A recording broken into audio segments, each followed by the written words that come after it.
Hello and welcome to the next episode of the Psychedelic Medicine Podcast. I'm Dr. Lynn Marie Morsky, your guide on this journey, and today we're going to be discussing psychedelics potential in sports psychology with LJ Lumpkin III. LJ is a therapist, an adjunct professor at Pepperdine University, a coach, author, speaker, and the CEO of Nomad Healing Practices. Now, before we get to LJ, just a reminder that the Psychedelic Medicine Podcast is for educational and informational purposes only. Nothing here is to be construed as medical or legal advice. And a reminder, as always, if you are a clinician and you'd like to learn more about psychedelics and how they may help your patients, please take a look at the Psychedelic Medicine Association. We have got clinicians from across the spectrum, nurses, doctors, NPs, PAs, therapists, counselors, all coming together to learn about how psychedelics may benefit their patients so that when a patient comes in asking about psychedelics, you'll feel comfortable having conversations about psychedelic medicines with your patients. If you want to learn more, check us out at psychedelicmedicineassociation.org. Now, without further ado, thanks so much for joining us today, LJ. Thank you so much, Lynn Marie, for just having me here. I'm so excited to be here with you. I am extra excited because, little known fact, I did a family medicine residency and then I did a sports medicine fellowship. So I never get to talk about sports medicine on the show. It's like just a relic in the back of my resume. But the first time I was asked to be on like live national television, I was supposed to comment on how ayahuasca might have helped a certain, we will not name, football player become like MVP. And I was like, no part of my sports medicine fellowship prepared me for that. And you would be the person they should have asked that to. So I'm very excited that we are having this conversation. I will learn from you in case I ever get asked that question again. Totally faked it. Anyway, LJ, you come at this not as only as a therapist, but you were an athlete yourself. Can you tell us a little bit about your athletic past? Yes, yeah, my whole life, surrounded by other athletes, family members, and then I played football, track, every other sport, and I was a Division I athlete at Cal Poly, where I did 110 hurdles and 400 hurdles, and so that level of competition, getting to compete against others that are about to go to the Olympics or are training for the Olympics. You get to really make it a business. It's no longer just the fun, enjoyable thing, but it's a part of you. It's a part of your identity. And a lot of the athletes that I trained with, watching what it looked like for them when they were in the retirement phase. That can be a difficult discussion. It can be, overwhelming at times, especially if you have this idea that this is what I'm going to do for the rest of my life. At 21, 22, then realizing, okay, I need to reinvent myself, or I need to figure out how I'm going to show up in this world. I'm not going to have thousands of people cheering for me anymore. I'm not going to have all eyes on me. I'm not going to have all the day to really train because that was your business. It's it's something that I had to go through my own ego death with it, and deal with depression and anxiety for the first time, where I probably had those symptoms, I had those issues, but my sport is what kept me grounded and it gave me that routine and ritual. So going through it myself, being client number one, really helps support the understanding of how altered states of consciousness can really help support someone moving into the next phase of life if that's what they're needing. So interesting that you mentioned ego death because it's a thing that we hear a lot in the psychedelic realm, but we don't hear so much about it in day-to-day life. And it's interesting that you're saying like when you no longer have the identity that you had based or the thing that you based your identity on, that's a similar type of ego death, but probably without the kind of I don't know if I want to say comforts that come with the psychedelic element when you generally have that. Some people don't find it so comfortable, but yeah, what is that like in the day-to-day world? Yeah, yeah. I mean, really, where I think, when I look back at it, I saw other people that they had played high school sports and they were done. And then, but you're learning something new, right? You're becoming a college student or you're engaged with a new career. When it's something that you've practiced for so long and it's like, this is who I am, and you've kind of identified as that, recognizing that, okay, that's only a part of who I've been this whole time. And the contemplation of, did I make the right decisions? Did I choose this lifestyle where I could have chosen so many other things? There's just so much time to process that. And usually we don't have the space to do it. Like, even we just got through the Olympics. There's a lot of those Olympic athletes who they're retiring, and we only see them every 4 years because people are tuned into the Olympics. How do they handle that? How do they spend time reinventing self? And ego death, I think we use that as such a safety mechanism of who we are, our ego. I always say it's like a blast shield that we've been holding up over years. Like, people can trash talk you, they can say things about you, but your ego's strong and resilient. And after a while, you forget that that's something you've created versus actually who you are. And so when that ego gets destroyed, it can be a very scary experience. And, usually when we have a safe setting or a place where we can really reflect on it, we're able to integrate and create the new ego. And that's something that I really want to support people in. I've found has been helpful in even coming back from injuries, not just the, retirement phase as a whole. Yeah, and something you brought up just now reminded me of, I was recently watching the Simone Biles documentary on Netflix. And so after she came back from, I guess, the first Olympics where she won a gold medal, I think she was 19, and she wasn't retiring from the sport, but she said she went into this big depression because she had already achieved all of her goals at 19. And she literally said, like, where do I go from here? Right, right, right. And you have a playbook that you've created, right? That dream or that identity of, this is where I'm going to get to. And then when you get there, it's checked off the list. What do I do now, right? This has been something that I've been waiting for and I've been working towards for so long. And I mean, we see this outside of the athletic world as well, but really the discipline and the ability to be coached is very unique to athletes, right? Like, there's a trust in your coaching, in your training. And so then when it's like, okay, there's no game plan now, like, I have to just be in enjoyment with my accomplishments. Well, what does that look like? Because I'm used to the struggle. I'm used to getting that fire in me. How do I integrate, my ability to succeed in the new world in a different way? And I think we see that a lot with athletes that deal with some troubles in media or in, like, they get in trouble with the law, is that if you've been paid millions of dollars to hit and be aggressive for so long, and that's how you've dealt with your emotions, and it wasn't a problem because you were being rewarded for it. What do you do when you're not getting rewarded for that anymore? When you have to actually change how you process emotions? Like, there's not a playbook for that.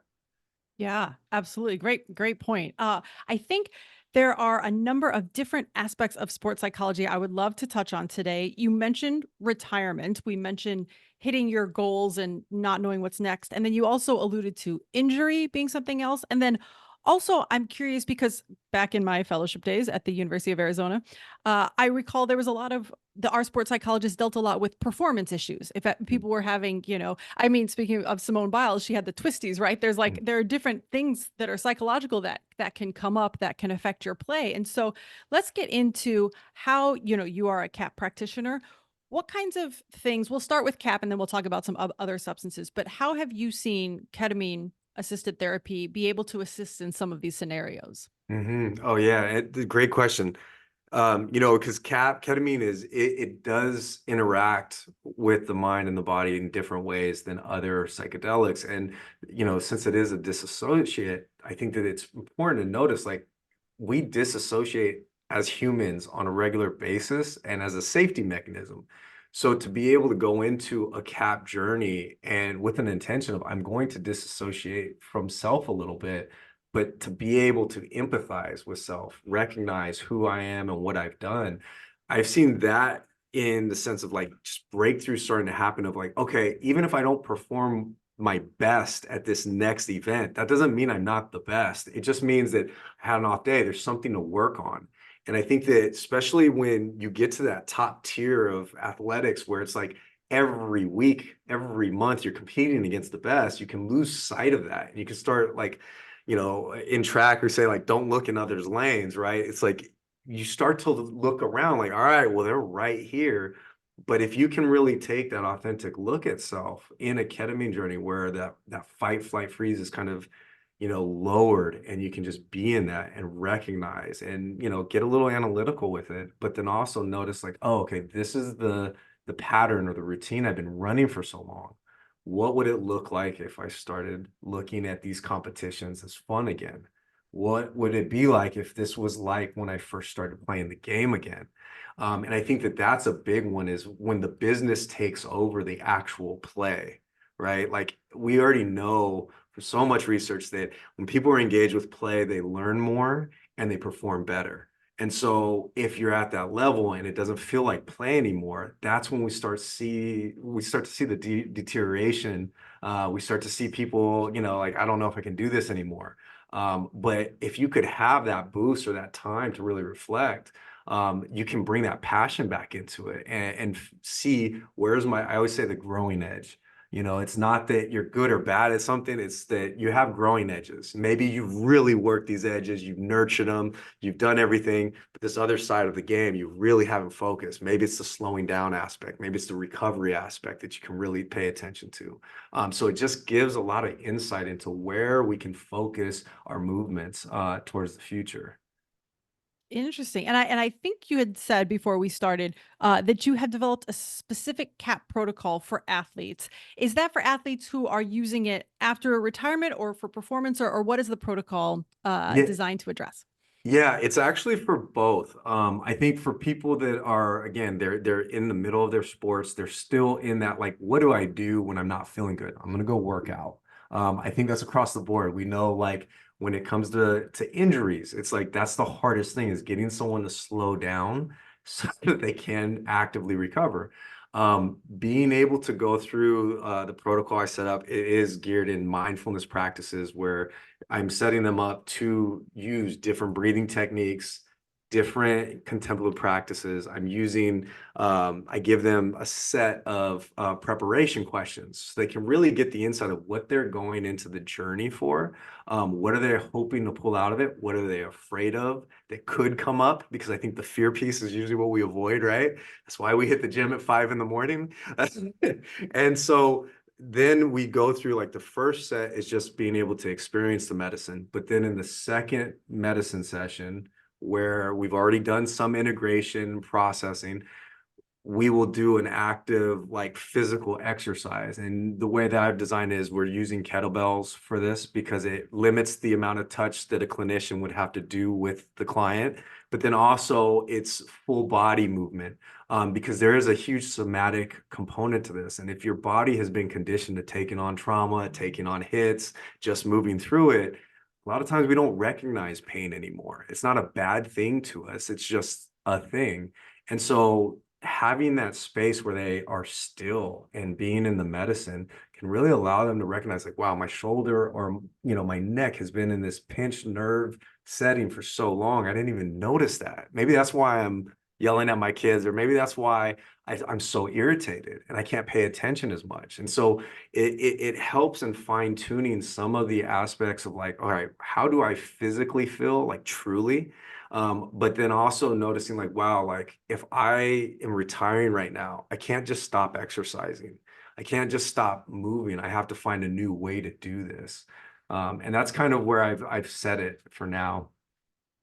I was wondering as you were speaking, there's, we're thinking about like high level athletes and all that, but you brought up a good point, is that so many people who may not be high level athletes, average Joes like myself, who may use the gym for, I know a lot of people who use it as their antidepressant. Yes. And then, like you said, if they get injured, they no longer have the access to that mechanism that they've had before.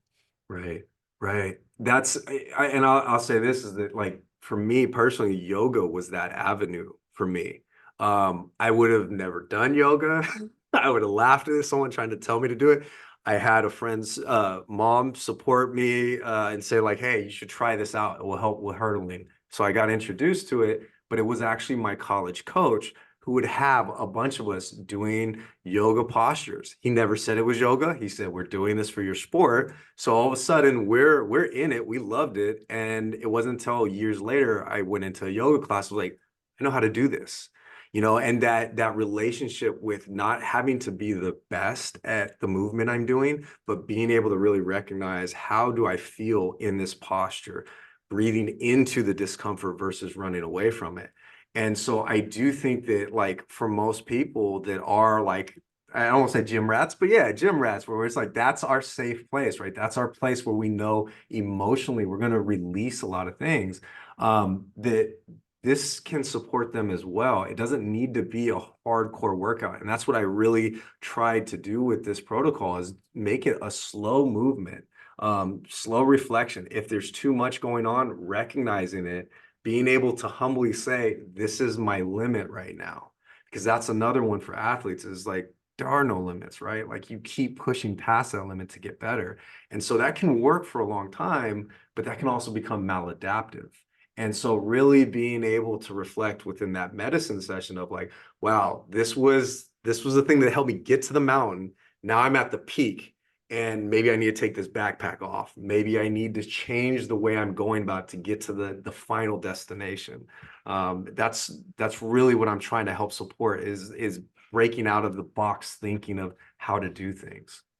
And in those medicine sessions with the athletes who you are maybe seeing for performance issues, what are some of the things that you've seen come up in athletes that have maybe been mental stumbling blocks to their Mhm. performance? Or even, this is what came up when they asked me about the whole like MVP thing. And I was like, well, maybe ayahuasca made him better able to relate to his teammates. I mean, maybe I can Yeah. imagine perhaps inter teammate issues. Like, what Oh, kinds of yeah. things do you see that like ketamine specifically, or any other substance that you've facilitated prep or integration for, has helped with performance? Right. I definitely see the empathy piece when it comes to team sports. If you're in a team where you're the highest performer and everyone's not performing well, that can put a lot of pressure on you to keep going at that same rate, when really maybe it is being able to empathize with the team, reflect on, okay, where are some areas that others can get better and how can I support them getting better, right?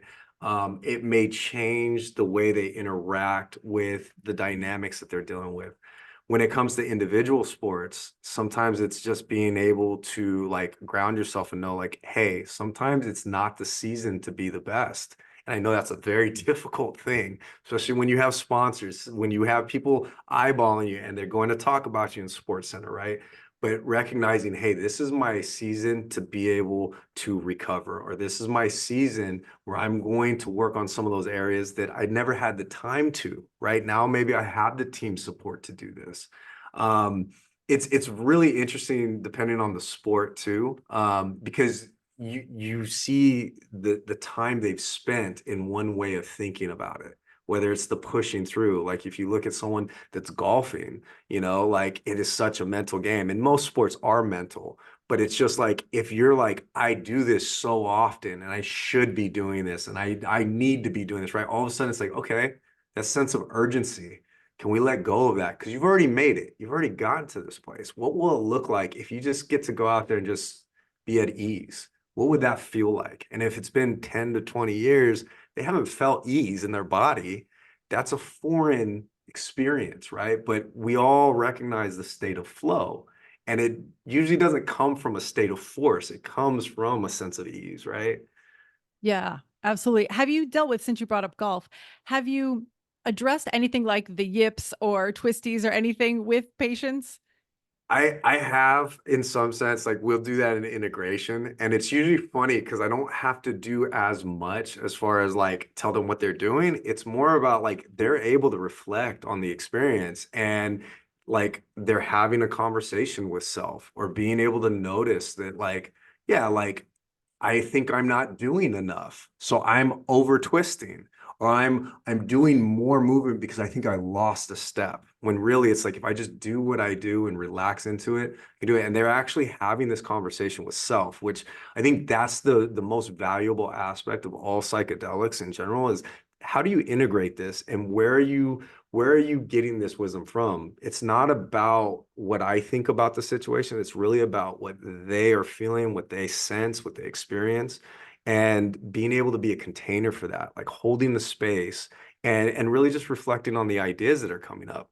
I noticed that, like, the funny thing is that people are saying like this random thing happened, or I noticed this random experience, and every time like go with it, talk about it, let's put it out there because it is like it's like a dream in a sense. Like the most random piece of our dreams usually is the biggest insight, and so we can pull from that. And when I'm working with athletes or anyone I'm working with psychedelics in general, is like I give them integration questions to do after. And so they're constantly journaling, they're constantly reflecting because the insight doesn't just happen in the session. It's going to be when they're meeting with their spouse or when they're meeting with their teammates, when they're talking with their coach. They might notice like, wow, I always take this as an insult when really this person's really supporting me. And I never noticed that before. When you just talked about the teammates, it made me think about the fact that we've kind of discussed within the industry, but I don't know that anybody's come up with a great solution. But like how you prepare, we always talk about how do you prepare your family for when somebody comes back after a journey? And is there any way that you can prepare teammates for that kind of thing? Yeah, I mean, one thing I would say is like when you're coming in, give yourself space. And I tell everybody this is like, don't just go right into work the very next day. Like, give some space, maybe let some people know that are in your really close circle that you feel can be non-judgmental about it. They might just be curious. Just let them know that like, hey, I'm doing this. I'm going to go through this experience. Let me know if you see any differences afterwards, but also like, I don't know what it's going to look like.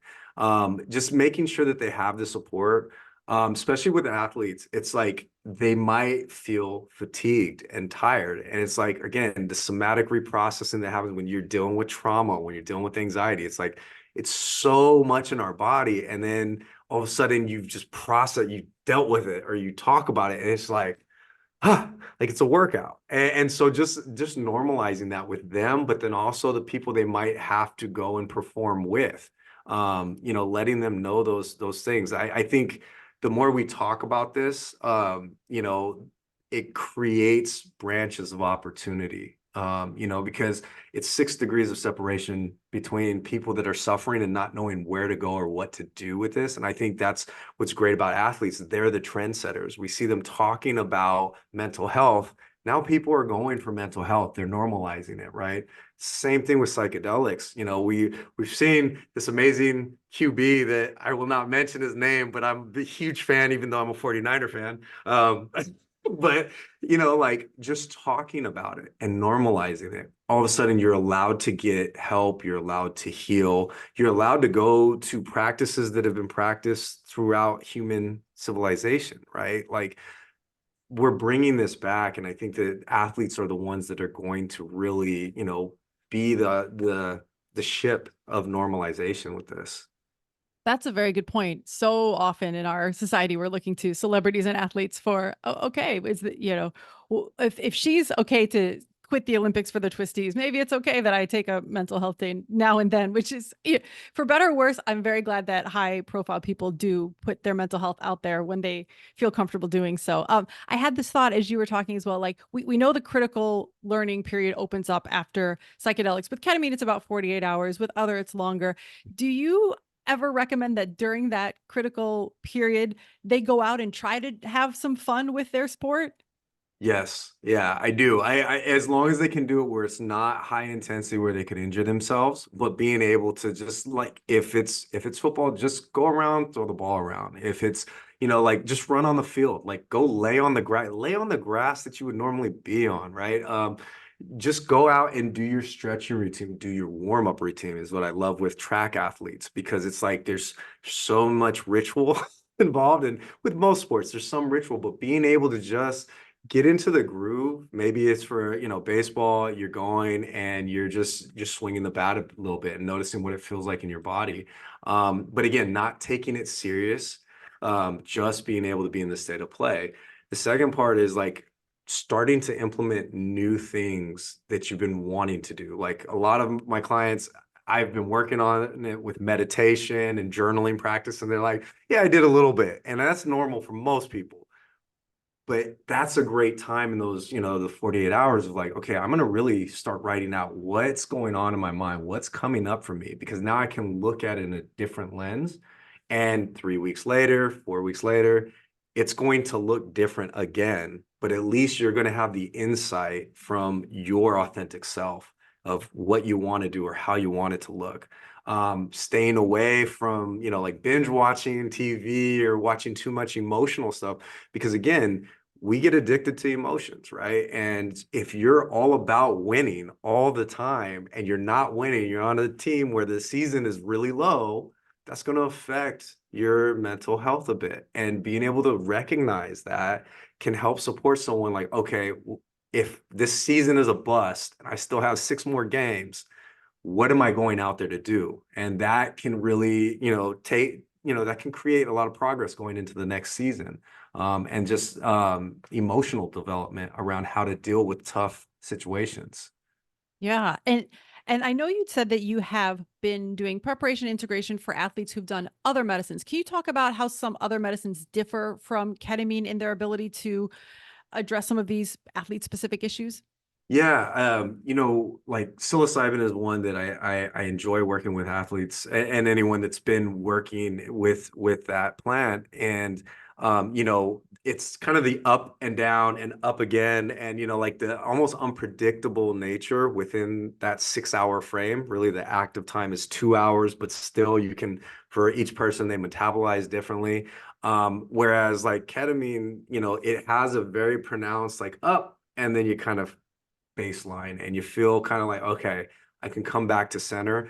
What I've noticed too is the affect is a little bit different with ketamine in the sense that people are not as reactive.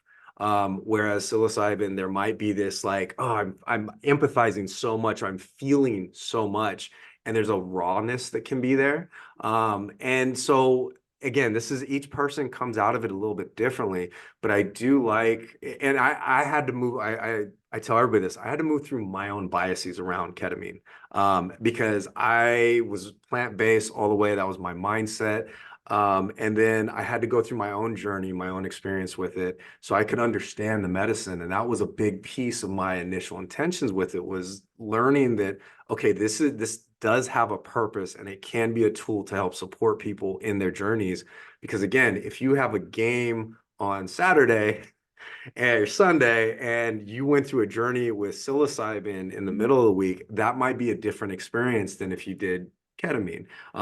If you were going through an ayahuasca journey, like, yes, you're going to have this profound knowledge from Mother Aya, and you still got to go back and live your life, play your game. And that, the being able to just bring in the knowledge but not have it overwhelm your experience or your life, I think that's a really big plus with ketamine and ketamine assisted therapy in specific, because it's those really short things that you can really interact with, and there's time to do the integration even within the medicine session at times. Yeah, I think that's a great point is different medicines may be beneficial at different points in the season. Yes, yes. I truly like, I mean, especially if you're off season, those other medicines, I think that they're going to be even more helpful, because that might encourage the rest and might encourage being able to connect with family system. I think for some of the more acute stuff, the ketamine does serve a great purpose in that. Very interesting. What are there any topics related to athletes that I have not brought up yet that you've seen in your practice or that you'd love to discuss? You know, you were touching on it around the retirement thing, but just like that typical depression or anxiety, like I've noticed this as a trend that most athletes that I've worked with, they don't have anxiety, and that's what's, and it's just like, well, Interesting. and that's what they'll say at first, but as we are unraveling and talking about past experiences and even like what's coming up in a physical sense when they're off the field, they're doing regular day-to-day things, it's like, okay, these are the symptoms of anxiety. And it's not that you are anxious, and like, I really like to move past the like labeling it, but once there's an awareness of it, it's like, okay, what do I do with this? Or how do I process? Where it's like you've been doing something with it. That's what your sport was holding the space for, right? When you've learned to use those butterflies as that energy that's gonna draw you to do something amazing. So how do we do that in the day-to-day life, right? When you have to go for that first interview, when maybe you're going to be broadcasting and talking in front of a bunch of people versus having your helmet on. how are you going to deal with that? Because you're still going to do something amazing. It's just a different form. So I think being able to recognize their own sets and settings that they feel comfortable with and what they don't feel comfortable with really is helpful in that. Like they're able to look at it like, wow, like when I put my gloves on, when I put this on, all of a sudden, I'm Superman. But then when I'm going through the grocery store and I have to decide for the next few weeks, what are we doing? That's when it just comes up, and just normalizing that as just a human experience. I think that that's a big one when you're used to being at this high level and then having to normalize like, oh, I am human as well. Like that's something that I see a lot of. And do you also, one other thing that just all these discussion about athletes made me realize, a lot of what they have to deal with is outside discussion. Like you said, if somebody's Mhm. talking about you on Sports Center, people are making their comments on social media. Does that come up in these identity and the struggle and depression? Yeah, yeah. I think even more so with the family system, because they may have gotten to a point where they're not looking at it anymore, like they're not watching. Like I see this with a lot of the veterans where they're like, I'm not going to turn it on. Like when I'm in season, I don't care. I'm doing my thing. But then for younger athletes, they're still like, oh wow, everybody's looking at me like this, and they don't even know me, right? Then you also have the family systems where they might be chiming up like, hey, this person said this, or hey, what's going on here? And that overwhelming experience of too many people caring or too many people like watching your functions, like I always go off the idea of like haters are gonna hate, I love haters, they're my biggest fans, and that's how I mentally prepared. I mentally prepare my kids for that when they're in their sports now. But being able to recognize that most people will make an opinion, or they will categorize you and they have no idea what's going on 90% of your life. They're only seeing a glimpse, and so they're taking a shot at somebody who's invincible, and that's what it is. It's the persona. Again, that's the ego. And I really help support, what are your rituals of coming down from that space, allowing yourself, like, who are your people that you can really connect with and vibe with when you're not in the sport? Because when you've been doing it and that's your whole life, then it's like it becomes scary with what happens when I'm not performing at that level. But when it's a layer of life, like that's almost your escape, right? And I think even back to my own career in sports, it was like I lost that at a time where it was like, man, I got to get out on the track. I got to do these things. I got to talk with coaches and teammates and all that stuff. And when it becomes the what am I doing next thing, you lose the focus of, oh, okay, this has actually been the thing that's been supporting me this whole time. Can I just get back to those basics? And I've really seen a lot of progress with some of my clients that they've gotten back to basics and they find that passion again. And then someone talking about on Sports Center is like, oh, yep, they're paying attention to me. That's cool. That's good. Whatever's, and they can kind of just shrug it off a little bit more. Nice. I also was thinking about how the leaving D1 athletes or the retirement, all that is a little bit akin to leaving the military if you were in a team sport and Yes. losing that camaraderie. And does loneliness also play into that sometimes? Totally, totally. And that's actually where I got my start, was working with a lot of military operators, people that were in these really specialized units. They were experimenting, they were tired of their SSRIs and all these things. And so they wanted to do these journeys. And so preparing that prep and integration and supporting them in that, like, what will the loneliness look like? Because again, your team's not going to be there in this journey. You're going to be alone, and that's the scary thing a lot of times that will come up. This is an opportunity to really sit with that and recognize what is the fear piece around that. And it can be as simple as like, well, once the cameras are off, I'm nobody anymore, right? I don't have attention. And for some of us, we really crave that outside, the external stimuli, the external validation. So it's like, okay, well, the work sounds like, how do we recreate the internal validation? How do we get you really thriving off being alone or enjoying that alone time? So those reframes, but really supporting and preparing them of like, yeah, this is going to be a lonely journey at times, because no one's going to know all the things you went through, just like no one's there with you except your teammates in the training sessions. But there's a lot of training sessions you're doing alone, right? Like what you had to do to get to this point you had to do a lot of that alone. We can lose sight of that if we've always had teammates, if we've always had people. So it's just that nice reflection to be able to look at it from a different lens. I have learned so much. This has been so much fun. And by the way, listeners, please check out LJ. We'll put links to LJ's info in the show notes. But LJ, can you also tell people where to find out more about you? Because sports psychology is just one of the fascinating things that you have knowledge on, and I'd love them to check out all the others. Thank you. So you can go to nomadhealingpractices.com. I'm revamping the website as we speak. And I always do a Mindful Monday post on Instagram, LJ_the_nomad. LJ Lumpkin, pretty much everywhere you can find some of my books and the things that I'm putting out. I plan to put out a few more things, hopefully by the end of this year. The third book will come out, Nomad's Journey, and it will talk about psychedelic integration and prep. Very cool. Thank you so much for joining us, LJ. I love this chat, and I look forward to having you on again. Thank you so much for having me, and I look forward to being here again. This was awesome. Excellent. All right. For everybody else out there, until next time.